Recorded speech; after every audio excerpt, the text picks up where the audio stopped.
Hello, I M Shilpa, final year MBBS student. അപ്പം ഈ ഒരു വീഡിയോ എന്ന് പറയുന്നത് എൻ്റെ ENT പോസ്റ്റിംഗ് ഡേയുടെ തലേന്നുള്ളൊരു സ്റ്റഡി വ്ലോഗ് ആയിരിക്കും. തന്നെ എന്തൊക്കെയാണ് പഠിക്കേണ്ടത്, ഏതൊക്കെയാണ് ആദ്യം നോക്കേണ്ടത്, ഇതൊക്കെ അറിയാൻ വേണ്ടി ആദ്യം ഒരു ടു ഡു ലിസ്റ്റ് ഞാൻ റെഡിയാക്കി. വേറെ ഒന്നുമല്ല, നമുക്ക് മെയിൻ ആയിട്ട് 6 ടോപ്പിക്സ് ആണ് ഉള്ളത്. അപ്പൊ 6 ടോപ്പിക്സിൽ നമ്മളൊരു പ്രയോറിറ്റി കൊടുക്കേണ്ട കുറച്ച് ടോപ്പിക്സ് ഉണ്ടായിരിക്കുമല്ലോ. നമുക്ക് ഫീൽ ചെയ്യുന്ന ഒരു ടോപ്പിക് ഉണ്ടാവില്ലേ, ഇത് ഇമ്പോർട്ടന്റ് ആയിരിക്കണം, ഇത് പഠിക്കണം, അങ്ങനത്തെ കൈൻഡ് ഓഫ് സംഭവം. അപ്പൊ ആ ഒരു ഓർഡറിലാണ് ഞാൻ ഇന്നത്തെ ടോപ്പിക്സ് ഒക്കെ ഞാൻ എഴുതി വെച്ചിരിക്കുന്നത്. ഇനി എന്താ, നമ്മൾ ടോപ്പിക്സും കാര്യങ്ങളൊക്കെ എഴുതി. അപ്പൊ നമുക്ക് ഓരോന്നായിട്ട് പഠിക്കാം.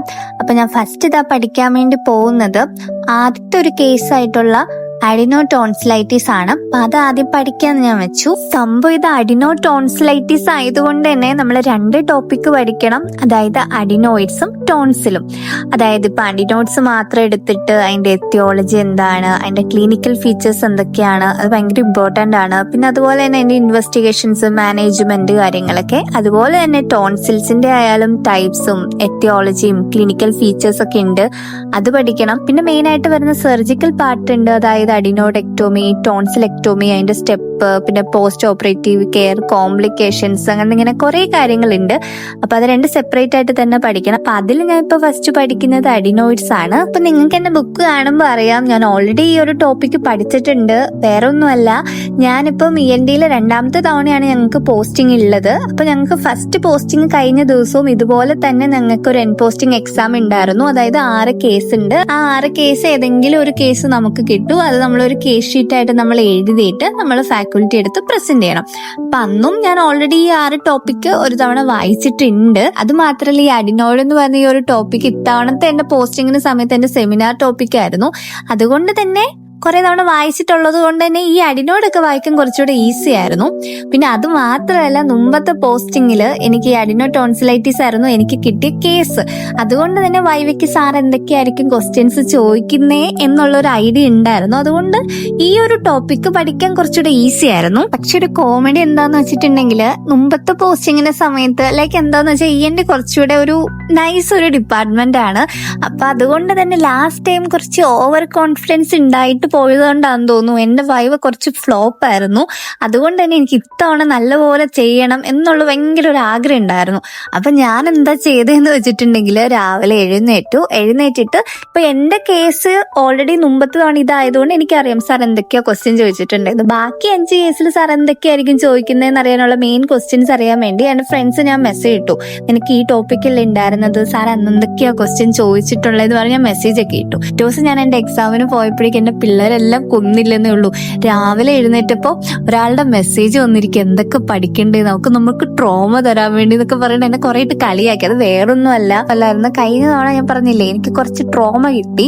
കാരണം ഞാൻ അന്ന് കരയൊക്കെ ചെയ്തിട്ടുണ്ടായിരുന്നു. അതുകൊണ്ട് എനിക്ക് ഇത്തവണയെങ്കിലും ആ ഒരു സംഭവം എന്റെ മനസ്സിൽ നിന്ന് പോകണമെങ്കിൽ എനിക്കൊന്ന് സാറ്റിസ്ഫൈഡ് ആവുന്ന രീതിയിലൊന്നും ഒരു പെർഫോമൻസ് വേണം, അല്ലെങ്കിൽ എനിക്ക് കുറച്ച് ഡൗൺ ആകും. അതുകൊണ്ടാണ് ഇത്തവണയെങ്കിലും നല്ല രീതിയിൽ കേസ് ഒന്ന് പ്രസന്റ് ചെയ്ത് സാറ് ചോദിക്കുന്ന ക്വസ്റ്റ്യൻസിന് അത്യാവശ്യം എന്തെങ്കിലുമൊക്കെ പറയുന്ന രീതിയിലൊന്ന് സെറ്റ് ആവണമെന്ന് ഭയങ്കര ആഗ്രഹം ഉണ്ടായിരുന്നു.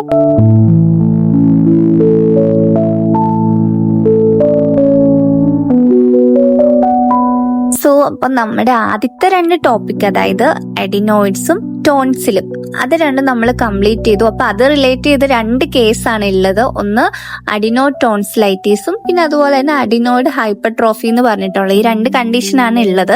അപ്പൊ നമ്മൾ 2 കേസ് ഏകദേശം ഒന്ന് പഠിച്ച് ഇതായിട്ടുണ്ട്. മീൻസ് അതിന്റെ തിയറി പാർട്ടൊക്കെ നമ്മൾ കംപ്ലീറ്റ് ചെയ്തിട്ടുണ്ട്. അപ്പം ഏകദേശം ഒരു 12-20 അത്രയൊക്കെ ആയിട്ടുണ്ടായിരുന്നു. ഇനി നമ്മൾ ലഞ്ച് കഴിക്കാൻ വേണ്ടി പോവാണ്. അപ്പൊ ഞാൻ ഈ വ്ലോഗ് എടുക്കുന്നത് 30-ാം തീയതിയാണ്. അത് കഴിഞ്ഞ് പിറ്റേ ദിവസം, അതായത് ഡിസംബർ 1-ാം തീയതി തൊട്ട് നോമ്പായതുകൊണ്ട് തന്നെ അപ്പൊ അതിന് മുമ്പായിട്ട് മീനും ഒക്കെ ആയിട്ട് നല്ല അടിപൊളി ഫുഡൊക്കെ ആയിരുന്നു. പിന്നെ കൂടെ സ്ട്രേഞ്ചർ തിങ്സ് ഒക്കെ കണ്ടാണ് ഞാൻ ഫുഡൊക്കെ കഴിക്കുന്നത്. സംഭവം ഞാൻ ലാസ്റ്റ് ഇറങ്ങിയ സീസൺ 5 കണ്ടു കഴിഞ്ഞു. സ്ട്രേഞ്ചർ തിങ്സ് കാണാൻ വേണ്ടി മാത്രമാണ് ലാസ്റ്റ് ടൈം നെറ്റ്ഫ്ലിക്സിൽ ഞാൻ സബ്സ്ക്രിപ്ഷൻ ഒക്കെ എടുത്തത്. അതുകൊണ്ട് ഞാൻ വീണ്ടും വേറെ സീരീസ് ഒന്നും കാണാനുള്ള ഒരു മൂഡില്ല. അതുകൊണ്ട് തന്നെ സ്ട്രേഞ്ചർ തിങ്സ് തന്നെ വീണ്ടും കണ്ടോണ്ടിരിക്കുകയാണ്. പിന്നെ ഫുഡൊക്കെ കഴിച്ചതിന് ശേഷം ഒരു സൺഡേ വൈബ് കിട്ടാൻ, ഫുൾ ടൈം പഠിത്തമായിട്ടിരുന്ന് കഴിഞ്ഞാൽ ഒരു ഹോളിഡേ ഫീൽ ഉണ്ടാവത്തില്ല. അതുകൊണ്ട് തന്നെ വീണ്ടും ഓരോ എപ്പിസോഡും കൂടെ ഒക്കെ കണ്ട് അങ്ങനെ ഇരുന്നു. അപ്പൊ ഈ വീഡിയോ കാണുന്നതിൽ സ്ട്രേഞ്ചർ തിങ്സിന്റെ ഫാൻസ് ആരെങ്കിലും ഉണ്ടെങ്കിൽ നിങ്ങളുടെ ഫേവറേറ്റ് ക്യാരക്ടർ ആരാന്ന് പറയട്ടോ. സോ അപ്പം ഈ ഒരു ആഫ്റ്റർനൂൺ സെക്ഷൻ എനിക്ക് അടുത്ത ഒരു 2 കേസ് കൂടെ പഠിക്കണം. അതിൽ ഒന്നാമത്തെ കേസ് എന്ന് പറയുന്നത് നേസൽ പോളിപ്പാണ്. അതായത് നേസൽ പോളിപ്പിന് 2 ടൈപ്പ് ഉണ്ട്, ആൻഡ്രോകൊയാനലും എത്തിമോഡലും. അപ്പൊ ഈ രണ്ടും 2 കേസായിട്ട് തന്നെയാണ് ചോദിക്കുന്നത്. അപ്പൊ ഒരു ടോപ്പിക്കില് 2 ഡിവിഷൻസ് ആണ് വരുന്നത്. അപ്പൊ കുറച്ചുകൂടെ പഠിക്കാൻ ഈസിയാണ്, കാരണം ഒരു ചാപ്റ്റർ പഠിക്കുമ്പോൾ തന്നെ 2 കേസ് അങ്ങ് തീർന്നു. പിന്നെ അത് മാത്രമല്ല, നിങ്ങൾക്ക് ബുക്ക് കണ്ട പോലെ തന്നെ ഞാൻ ഓൾറെഡി മുമ്പ് പഠിച്ചിട്ടുണ്ട്. അത്യാവശ്യം വലിയ ടഫ് ഇല്ലാത്തൊരു ടോപ്പിക്കുമാണ്.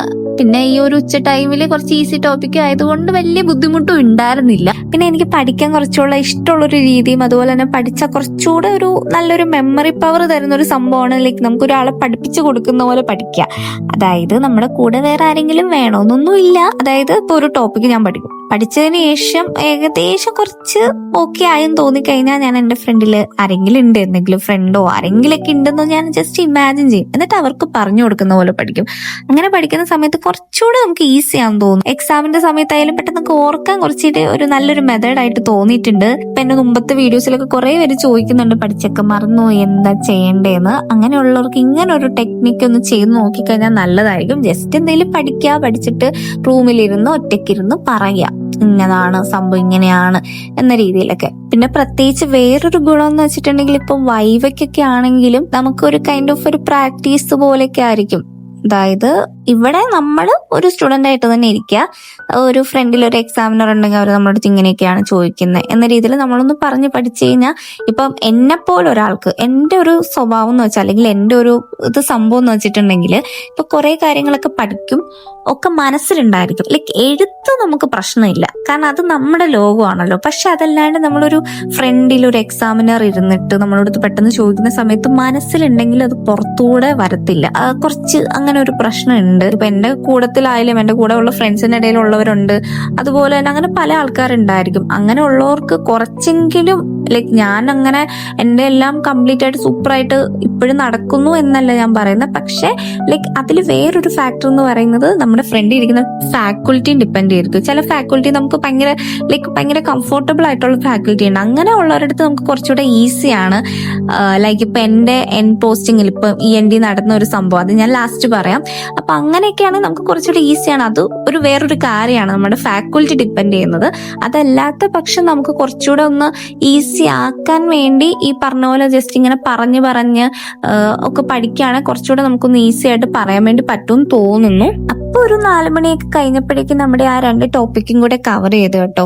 അപ്പോഴേക്കും ഞാൻ ജസ്റ്റ് ഒന്ന് ബ്രേക്ക് എടുക്കാൻ പോവാണ്, ജസ്റ്റ് ഒന്ന് ഫ്രഷ് ആയിട്ടൊക്കെ വരാന്ന് ഓർത്തു. എന്തായാലും ഇത്രയും ടോപ്പിക് ഒന്ന് കവർ ചെയ്തപ്പോഴേക്കും കുറച്ച് സന്തോഷമായി, കാരണം ഞാൻ വൈകുന്നേരം ഒരു 2 ടോപ്പിക്കും കൂടെ അല്ലേ ഉള്ളൂ. അങ്ങനെ ഞാൻ കുളിച്ച് ഫ്രഷ് ആയി വന്നു. വൈകുന്നേരമൊക്കെ ആയിട്ടുണ്ട്. അപ്പൊ അതൊക്കെ കഴിഞ്ഞ ഒരു 5-5:30 ആയപ്പോഴാണ് വീണ്ടും അടുത്ത പഠിത്തം സ്റ്റാർട്ട് ചെയ്തത്. അപ്പൊ ഈ ഒരു ടൈമിൽ ഞാൻ കോൺസെൻട്രേറ്റ് ചെയ്ത തിയറി പാർട്ടല്ല, മെയിൻ ആയിട്ട് നമ്മുടെ ഒരു പെർഫോമർ ഉണ്ടായിരിക്കുമല്ലോ, കേസ് എഴുതാൻ വേണ്ടിയുള്ള ഒരു പെർഫോമർ, അത് ജസ്റ്റ് ഒന്ന് ബൈ ഹാർട്ടായിട്ട് പഠിക്കുകയാണ്, അതിന്റെ ഓർഡർ എന്തൊക്കെയാണ്. പിന്നെ ഞാൻ ഈ പഠിച്ച 4 കണ്ടീഷനിലുണ്ടല്ലോ, ഈ 4 കണ്ടീഷനിൽ നമ്മൾ എക്സാമിനേഷൻ ഫൈൻഡിങ്സ് വ്യത്യാസം ഉണ്ടായിരിക്കും. ഓഫ്കോഴ്സ് എന്തായാലും വ്യത്യാസം ഉണ്ടായിരിക്കും. ലൈക്ക് ഓർഡർ സെയിം ആയിരിക്കും, പക്ഷെ ഓരോ ഇപ്പൊ ത്രോട്ടിലായാലും അതുപോലെ തന്നെ നോസിലായാലും ഉണ്ടാകുന്ന ഫൈൻഡിങ്സിൽ ഡിഫറൻസ് ഉണ്ട്. അപ്പൊ അതൊക്കെ എന്തൊക്കെയാണെന്ന് അറിയാൻ വേണ്ടി ഞാൻ ജസ്റ്റ് ഒന്ന് എഴുതി വെച്ചു. പിന്നെ കേസൊക്കെ ജസ്റ്റ് എങ്ങനെയാണ് അതിന്റെ ഓർഡറും കാര്യങ്ങളൊക്കെ ഒന്ന് പഠിച്ചു വെച്ചു, കാരണം അതാണല്ലോ മെയിൻ ആയിട്ടുള്ളത്. അതായത് നമ്മുടെ ഈ പ്രാക്ടിക്കലിന്റെ ഒരു മെയിൻ ഇമ്പോർട്ടൻസ് എന്ന് വെച്ചിട്ടുണ്ടെങ്കിൽ ഈ ഒരു അതായത് ഫൈനൽ ഇയേഴ്സിന്റെ ഈ കേസ് നമ്മൾ പ്രസന്റ് ചെയ്യല്ലോ, അതൊക്കെ നമ്മൾ അത്യാവശ്യം കറക്റ്റ് ആയിട്ടൊക്കെയാണ് നമ്മൾ പറയുന്നതെങ്കിൽ നമുക്ക് ഒരു ഇംപ്രഷൻ കിട്ടും, എന്തെങ്കിലും ആ കൊച്ചിന് അറിയാന്നുള്ളൊരു ഇംപ്രഷൻ കിട്ടും. അതും ഫ്ലോപ്പ് ആയി കഴിഞ്ഞാൽ ഭയങ്കര അവസ്ഥയാവും. അതുകൊണ്ട് ആ പെർഫോം ഒക്കെ ഇപ്പോഴേ നന്നായിട്ട് പഠിച്ചു വെച്ചിട്ടുണ്ടെങ്കിൽ നമ്മുടെ യൂണിവേഴ്സിറ്റി സമയമാകുമ്പോൾ കുറച്ചുകൂടെ ഈസി ആണല്ലോ. അതുകൊണ്ട് അത് ഞാൻ നല്ല വൃത്തിക്കിരുന്ന് കാണാതെ പഠിക്കുമായിരുന്നു.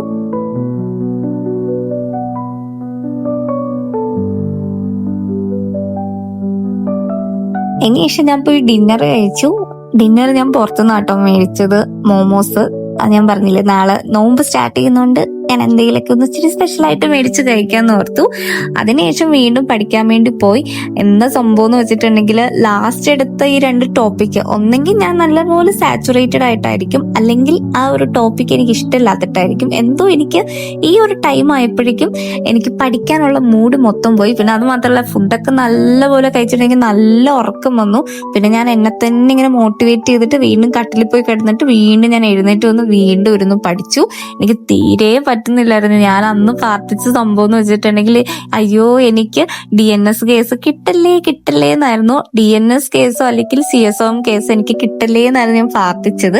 എന്തോ എന്റെ പ്രാർത്ഥന കേട്ടു, അല്ലെങ്കിൽ ഞാൻ എന്തോ പഠിച്ചെന്ന് ദൈവത്തിന് തോന്നിയിട്ടുണ്ടാവും. അതുകൊണ്ട് ഞാൻ രാവിലെ പഠിച്ച ടോപ്പിക് ഉണ്ടല്ലോ, ക്രോണിക് അഡിനോ ടോൺസിലൈറ്റിസ്, എനിക്ക് അത് തന്നെയായിരുന്നു കിട്ടിയിരുന്നത്. അപ്പൊ എനിക്ക് അതിൽ നിന്ന് 2 സന്തോഷം കിട്ടിയത്. ഒന്നാമത്തെ കാര്യം എന്ന് വെച്ചിട്ടുണ്ടെങ്കിൽ, ഞാൻ കേസ് പ്രസന്റ് ചെയ്തു.